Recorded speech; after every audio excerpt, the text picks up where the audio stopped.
الحمد للہ رب العالمین، الصلاة والسلام علی سید الانبیاء والمرسلین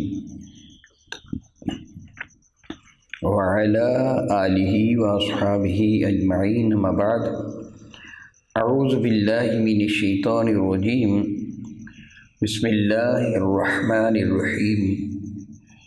الحمد للہ تعالی کہ رب ذوالجلال کے احسان اور کرم سے آج آپ کا سبق شروع ہوگا سورۃ المائدہ شریفہ کی 12 نمبر آیت مبارکہ سے آگے۔ ملاحظہ کیجیے گا، اعوذ باللہ من الشیطان الرجیم، بسم اللہ الرحمن الرحیم۔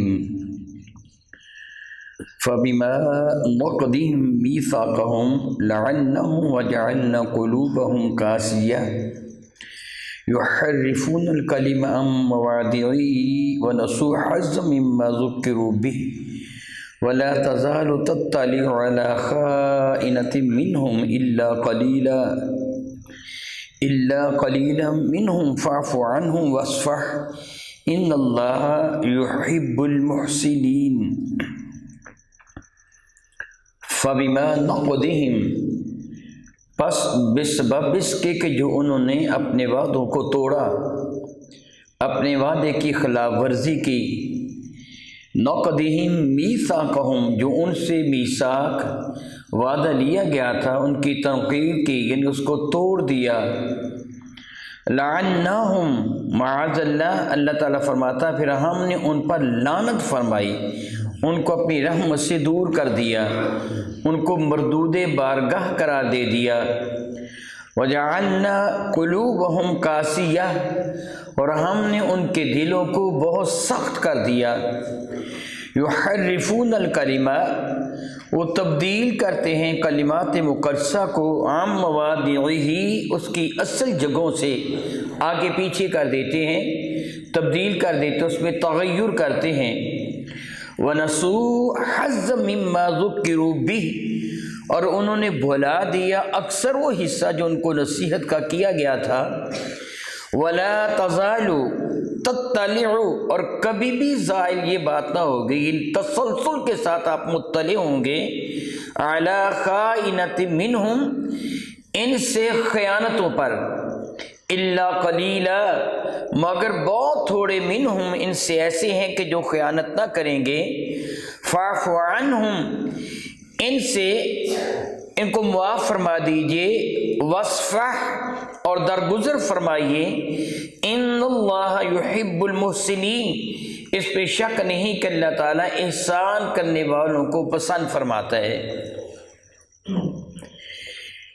پچھلی آیت بارکہ میں اب یہ بات فرما چکے ہیں کہ پروردگار عالم جل وعلا نے اشارے گرامی قدر فرمایا، وَلَقَدْ أَخَذَ اللَّهُ مِيثَاقَ بَنِي إِسْرَائِيلَ وَبَعَثْنَا مِنْهُمُ اثْنَيْ عَشَرَ نَقِيبًا، کہ اللہ تعالیٰ نے بنی اسرائیل سے ایک پختہ وعدہ لیا اور ان پر 12 سردار مقرر کر دی، یعنی ہر قبیلے کے لیے ایک ایک سردار مقرر کر دیا جو اپنے وقت کے نبی سے احکامات الہیہ وصول کر کے اپنے قبیلے پر نافذ کرتا۔ پروردگار عالم جل وعلا سے وعدہ لیا تھا حضرت سیدنا موسیٰ کلیم اللہ کے زمانے برکت نشان میں بھی، کہ جب حضرت سیدنا موسیٰ کلیم اللہ تورات لے کے آئے تھے تو یہودیوں نے تورات کے سخت احکامات کو دیکھ کر ماننے سے انکار کر دیا تھا۔ تو رب کی فرماتا، وَرَفَعْنَا فَوْقَكُمُ الطُّورَ خُذُوا مَا آتَيْنَاكُمْ بِقُوَّةٍ، کہ ہم نے پہاڑ کو اکھاڑ کر ان کے سروں پر مسلط کر دیا تھا کہ یہ پہاڑ تم پر گرے گا اور تم کو پیس کے رکھ دے گا، تمہیں ہلاک کر دے گا، ایک بھی شخص زندہ نہیں رہے گا۔ تو تب انہوں نے مانا تھا کہ ہم مانتے ہیں تورات کے احکامات کو، اور ان سے پختہ عہد لیا گیا تھا اور انہوں نے اس وعدے کی پابندی کرنے کا وعدہ کیا تھا، مگر انہوں نے کیا کیا، کچھ عرصہ تک تو پابندی کی لیکن پھر بگڑ گئے۔ بنی اسرائیل کی عجب حالت ہے، پروردگار عالم جل وعلا بے نیاز ہے، جو چاہتا ہے سو کرتے ہیں۔ یہ انبیاء کی اولاد، حضرت سیدنا یعقوب علی نبی کے والد ذی وقار حضرت سیدنا اسحاق کی اولاد، حضرت یعقوب کی اولاد، حضرت یوسف کی اولاد، اور بعد میں تشریف لانے والے انبیاء کی اولاد۔ انبیاء کی اولاد ہوتے ہوئے بھی ان کی فطرت میں کیا تھا رب کریم نے رکھ دیا، جب تک فرعونی لائن نے ان پر ظلم و ستم کیا، ان کے ساتھ زیادتی کی، ان کے بچوں کو ذبح کر دیا، ان کی لڑکیوں کو زندہ رکھا، ان کو حد سے زیادہ تکالیف دی، ان تکالیف کی وجہ سے بھی یہ دین متین سے پیچھے نہ ہٹے۔ فرعون کو رب نہیں مانا، یعنی فرعون نے کہا کہ میں تمہارا انا ربکم الاعلی، میں تمہارا رب ہوں، بڑا رب میں ہی ہوں۔ چھوٹے چھوٹے کئی بت بنا کے دے دیے تھے، وہ انا ربکم الاعلی، بڑا رب میں ہوں کہتا تھا۔ بنی اسرائیل نے بچے قتل کروا لیے، اپنی لڑکیوں کو معاذ اللہ تعالیٰ ثم معاذ اللہ تعالیٰ جملہ کہتے ہوئے حیا محسوس ہوتا ہے۔ سوچئے جس قوم میں مرد موجود نہ ہو، تنہا لڑکیاں ہی لڑکیاں ہوں، اس لڑکیوں کی عزت کی حفاظت کون کرے گا؟ ان کی حالت کیا ہوگی؟ بنی اسرائیل نے سب کچھ برداشت کر لیا، ظلم شدید تر ہوا، سب کچھ برداشت کر لیا، فرعون کو رب نہیں مانا۔ لیکن جب ان کے لیے آسانی ہوئی، موسیٰ کلیم اللہ ان کو فرعون کے چنگل سے بچا کر دریا پار فرما کر تشریف لے آئے۔ تورات لینے کے لیے جب جبل طور کی جانب گئے تو ان بدبختوں نے بچھڑے کو رب مان لیا۔ جہالت دیکھیے، فرعون کو رب نہیں مانا، بچھڑے کو رب مان لیا۔ یعنی جب ان پر سختی ہوئی تو یہ سیدھے تھے، یوں ہی ان پر نرمی ہوئی، یہ بگڑ گئے۔ موسیٰ کلیم اللہ نے ان کے لیے بڑی نرمی کی، بہت نرمی کی۔ رب کائنات جل وعلا کے حضور دعا کر کے موسیٰ کلیم اللہ نے ان کے لیے من اور سلوہ نازل کرا، وَظَلَّلْنَا عَلَيْكُمُ الْغَمَامَ وَأَنزَلْنَا عَلَيْكُمُ الْمَنَّ وَالسَّلْوَىٰ۔ ان کی حالت کیا تھی؟ میدان تیہ میں تقریباً 40 سال تک یہ وہاں رہے۔ پروردگار عالم کی شان بے نیازی دیکھیے، دن کے وقت بادل ان پر سایہ کرتا تھا، ان کو دھوپ سے بچاتا تھا، سائبان بن جاتا تھا۔ رات کے وقت سیدنا موسیٰ کلیم اللہ کا عصا ایسا روشن و تاباں ہوتا تھا کہ پورے میدان میں اس کی روشنی پھیل جاتی تھی۔ رب کائنات جل وعلا ان کو صبح و شام آسمان سے من اور سلوہ اتار کے کھلاتا تھا روزانہ۔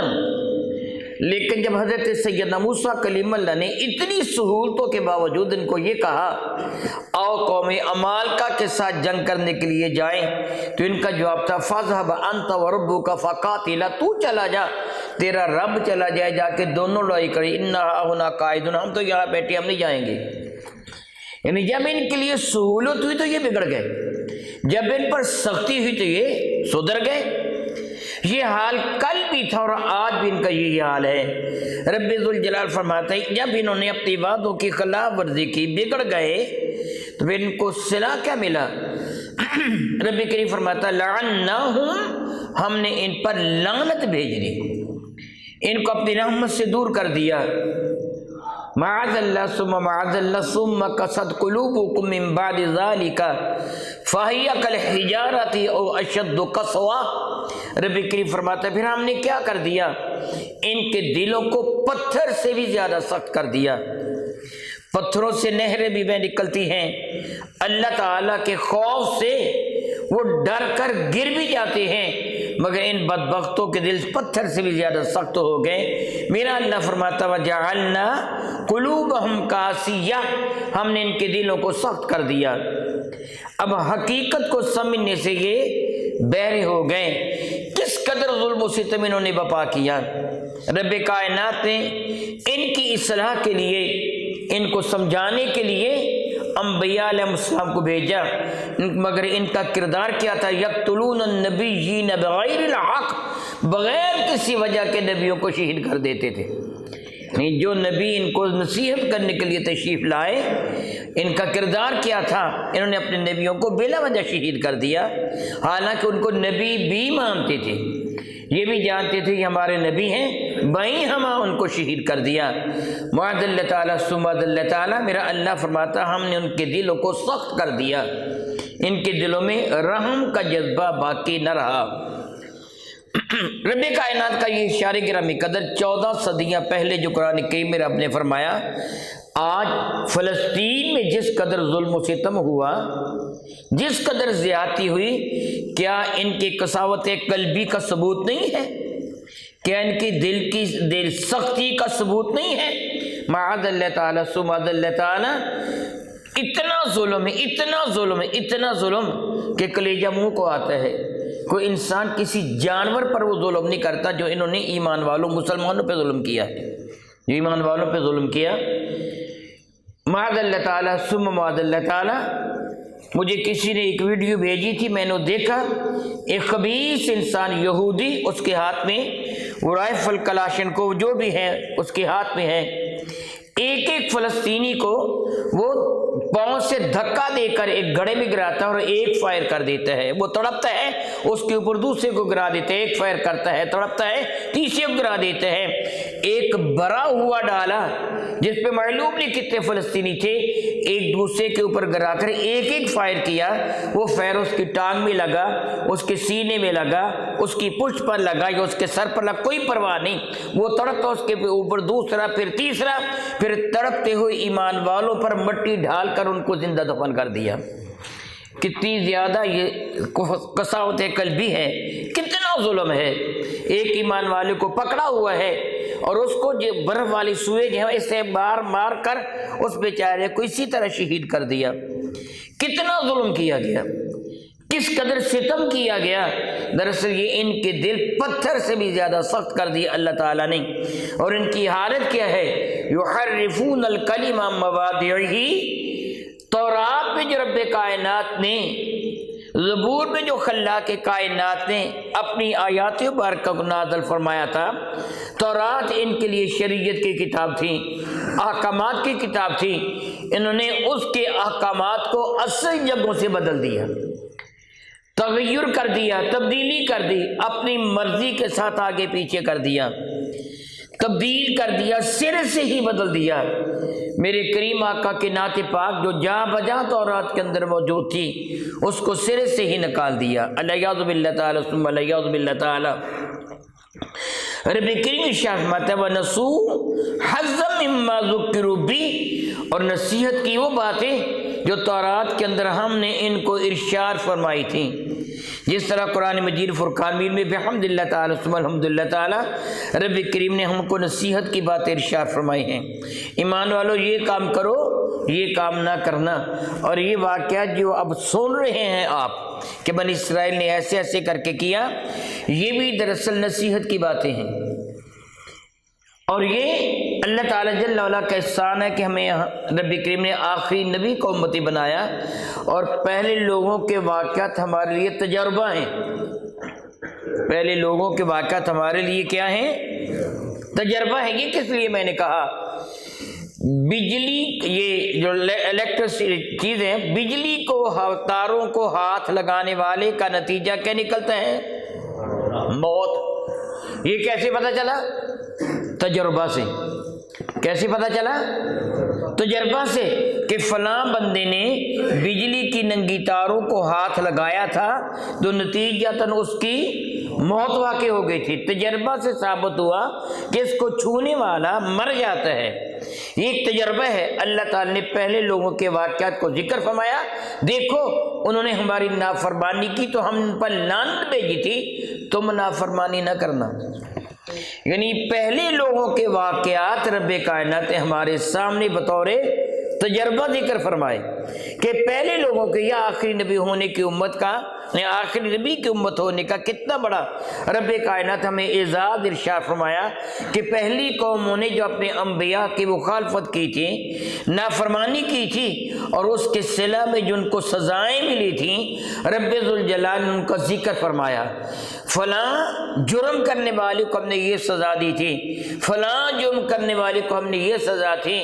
ایمان والو، تم جرم نہ کرنا، دیکھو بنی اسرائیل والوں نے جرم کیا تھا، ہفتے کا دن ان کے لیے عبادت کے لیے لازم فرما دیا گیا تھا، ان کو مچھلیاں پکڑنے سے منع کیا گیا تھا، لیکن جب انہوں نے نافرمانی کی تو ہمارا غضب یوں نازل ہوا کہ ہم نے ان کی شکلیں بدل کر ان کو بندر بنا دیا۔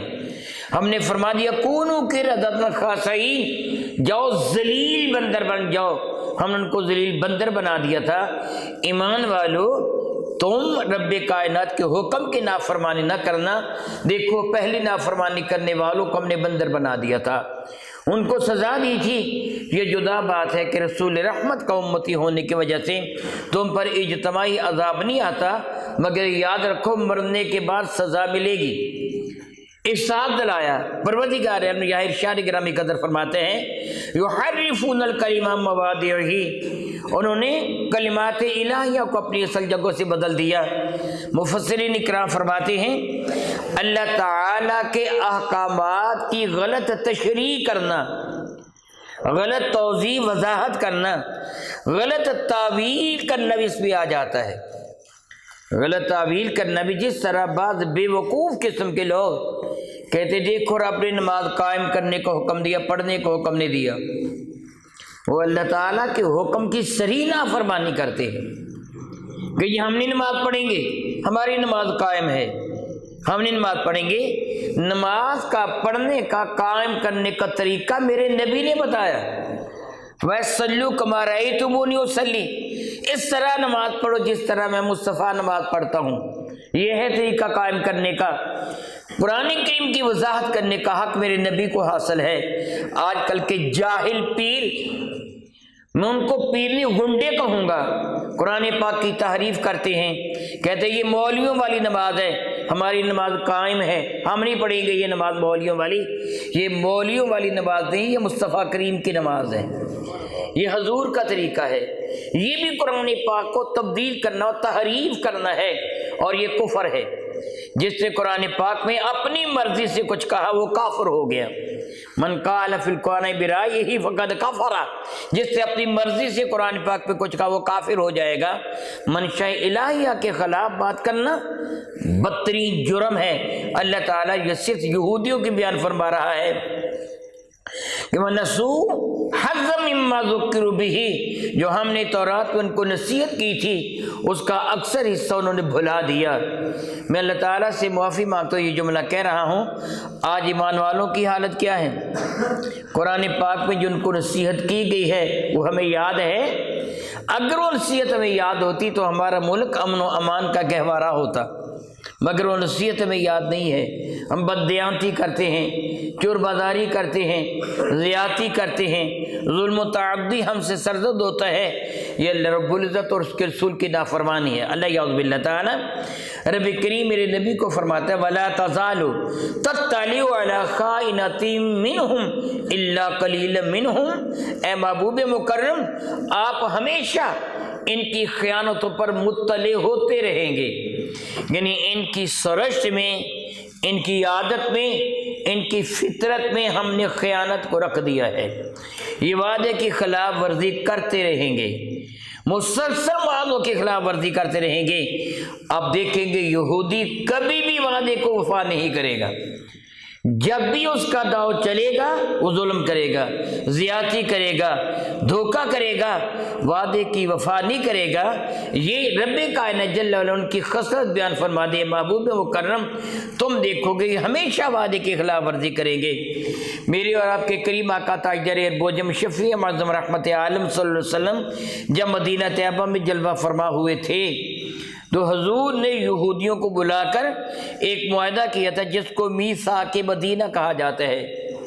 حضور نے یہ وعدہ ان سے لیا تھا کہ دیکھو ایک شہر کے باشندے اور شہری ہیں، ایک مذہب والے نہیں ہیں، ایک دین والے نہیں ہیں، ایک نبی کو ماننے والے نہیں ہیں، تم مجھے نہیں مانتے ہو، میں اللہ کا رسول ہوں، مگر ہمارا شہر تو ایک ہے نا، بستی تو ایک ہے نا، دیکھو ہمارے ساتھ یہ معاہدہ کرو کہ اگر کوئی بیرونی قوت مدینہ طیبہ پہ حملہ آور ہوگی تو ہم سب مل کر اس قوت کا مقابلہ کریں گے، یعنی ہمارے ساتھ یہ معاہدہ کرو، یعنی بحیثیت مدینہ طیبہ کے شہری ہونے کے ہمارے ساتھ یہ معاہدہ کرو، ہم اور تم مل کر ان لوگوں کا مقابلہ کریں گے اور تم ہمارے ساتھ غداری نہیں کرو گے۔ یہودیوں نے وعدہ مان لیا جی بالکل ٹھیک ہے میثاق مدینہ، لیکن ہوا کیا تھا؟ اب جاتے غزوہ خندق کے موقع پر یہودیوں نے مشرکین کا ساتھ دیا تھا، ایمان والوں کے خلاف ہو گئے تھے۔ کریم آقا رسول عربی کے ساتھ معاہدہ کیا گیا تھا کہ ہم تمہیں نقصان نہیں پہنچائیں گے، گستاخی نہیں کریں گے، مگر میرے کریم آقا کو زہر بھی دیا۔ آپ قبل ازیں سن چکے ہیں کہ ایک بھاری پتھر یہ چکی کا پاٹ میرے کریم آقا پر گرانے کی کوشش کی۔ بنو کی قوم والوں نے مسلمان عورت کی بے عزتی کی، توہین کی، یعنی پھر میدان جنگ میدان کارزار جاری ہو گیا۔ بنو کی قوم کو نکال دیا گیا۔ بنو نذیر نے بھی گستاخیاں کی، ان کو بھی سزا ملی۔ بنو قریظہ نے گستاخیاں کی، ان کو بھی سزا ملی۔ اور خیبر میں جا کر انہوں نے پھر مسلمانوں کے خلاف ریشہ دوانیاں کی، چنانچہ میرے نبی نے وہاں جا کر بھی ان کے سر کو بھی فرمائی، یعنی ہمیشہ یہ وعدے کی خلاف ورزی کرتے رہے۔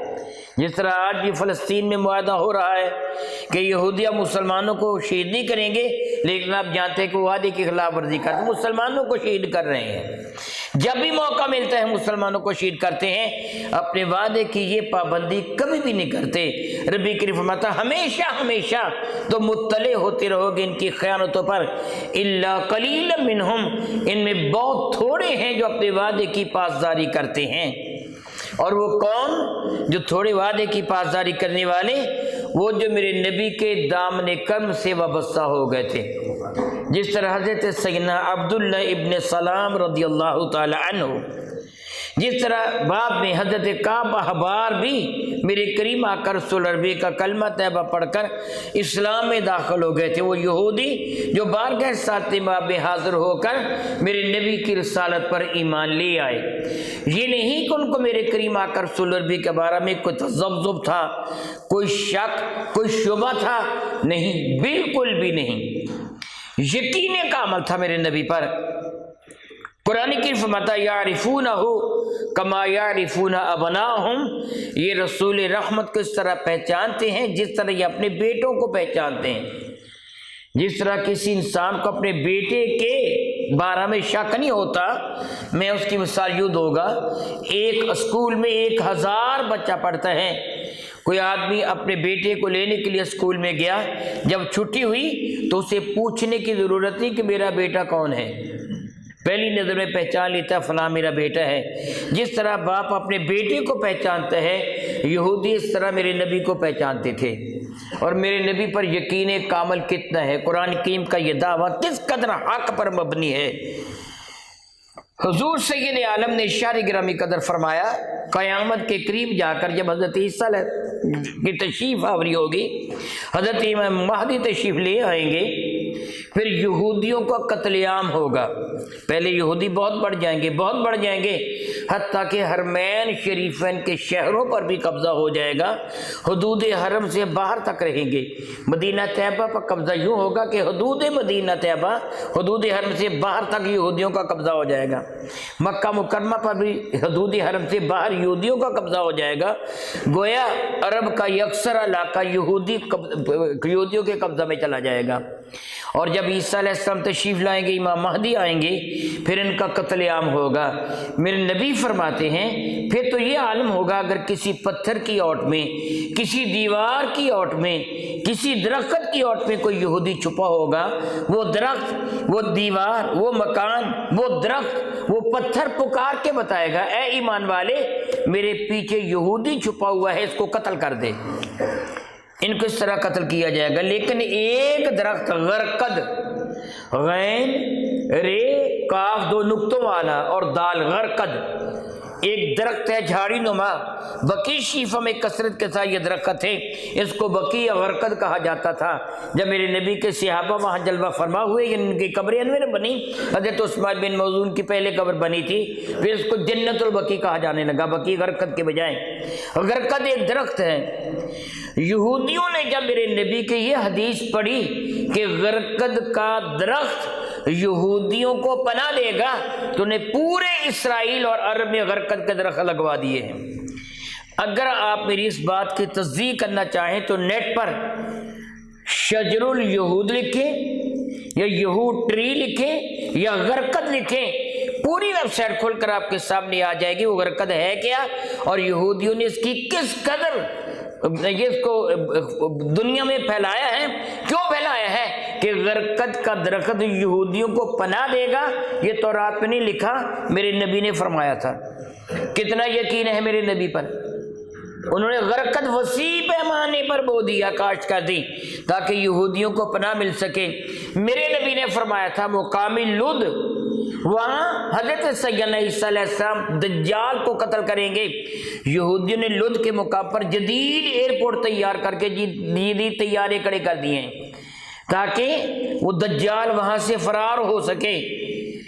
یہ کس نے بتایا تھا؟ میرے نبی نے بتایا تھا کہ لد کے مقام پر قتل کیا جائے گا۔ انہوں نے وہاں یہ انتظام کیا، کیا پتہ چلا ان کو میرے نبی کی باتوں پر یقین ہے کہ جو نبی نے فرمایا سچ فرمایا ہے، مگر ایمان نہیں لائے۔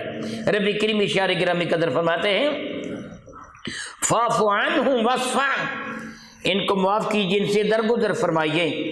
علماء فرماتے مفسرین اکرام یہ جملے آیات سیف سے، یعنی جن میں پھر جہاد کرنے کو حکم دیا گیا، یہ جملے منسوخ ہے، اب ان کو معاف نہیں کیا جائے گا، اب ان سے درگزر نہیں کی جائے گی۔